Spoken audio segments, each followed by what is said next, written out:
Assalamualaikum warahmatullahi wabarakatuh.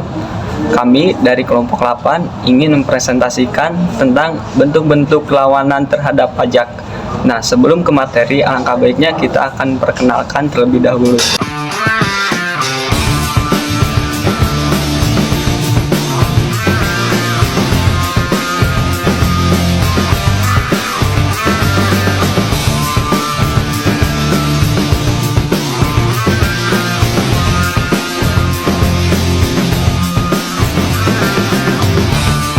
Sekarang kita akan masuk ke penjelasan materinya. Kenapa sih terjadinya perlawanan terhadap pajak? Karena adanya kepentingan yang berbeda antara pemerintah dengan wajib pajak. Perlawanan pajak secara pasif. Perlawanan pasif ini adalah hambatan yang muncul tanpa tindakan langsung dari wajib pajak. Biasanya akibat kondisi tertentu yang menghambat pengumpulan pajak. Ada juga faktor-faktor penyebab terjadinya perlawanan secara pasif. Faktor yang pertama, perkembangan intelektual dan moral masyarakat, ketidakefektivitasan pengawasan atau lemahnya kesadaran wajib pajak dapat menyebabkan perlawanan pasif. Contoh nih, di Belgia, pajak atas permata sulit diterapkan karena permata itu kecil dan mudah disembunyikan oleh si pemilik permata itu, sehingga pemiliknya bisa menghindari pajak. Faktor kedua, cara hidup masyarakat di daerah subtropis dengan 4 musim. Masyarakat bekerja keras untuk menghadapi musim dingin itu, sehingga penghasilan dan pajak yang masuk ke negara lebih besar. Sebaliknya pun di daerah tropis dengan 2 musim, masyarakat pun bekerja lebih santai sepanjang tahunnya, terus menghasilkan pendapatan lebih kecil dan pajak pun yang diterima negara pun harus lebih sedikit. 3. Teknik pengumpulan pajak. Sistem pajak yang rumit dapat memicu perlawanan pasif. Misalnya, jika formulir pajak sulit diisi, orang mungkin enggan membayar. Solusinya adalah edukasi pajak dari pemerintahan.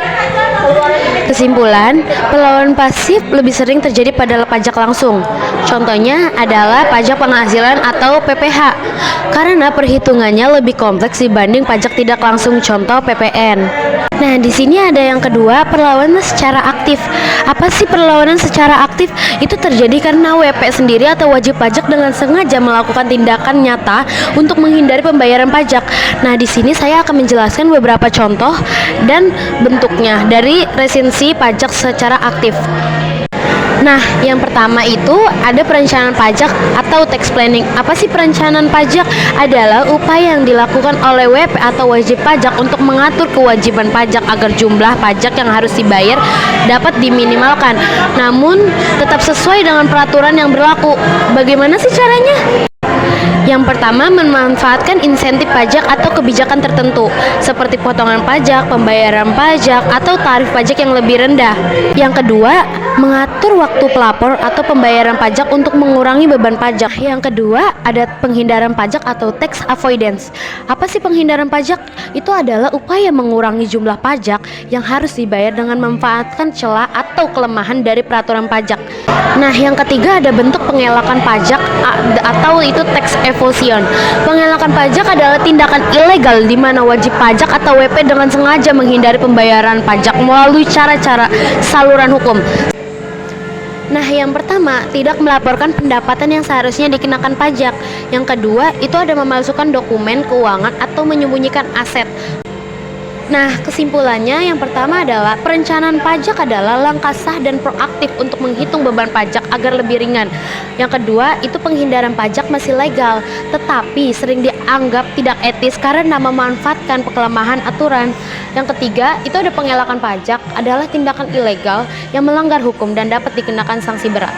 Semua wajib pajak atau WP diimbau untuk melakukan perencanaan pajak yang benar dan menghindari pengelakan pajak untuk menjaga keadilan dan kepatuhan pajak.